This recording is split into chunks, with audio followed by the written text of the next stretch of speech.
ఆకివీడుకు చెందిన 75 ఏళ్ల వృద్ధురాలు కృష్ణవేణికి తన కుటుంబ కష్టాలు చెప్పుకునేందుకు పవన్ కళ్యాణ్ ని వెదుక్కొంటూ విజయవాడ వచ్చేసి పంచాయతీరాజ్ కమిషనరేట్ గేటు బయట కూర్చుంది.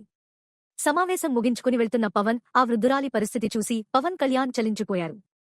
ఆ పెద్దామె ఎప్పుడు తిన్నదో ఏమో అని తన సిబ్బంది వాహనంలోకి ఆమెను ఎక్కించి తన కార్యాలయానికి తీసుకువెళ్లారు.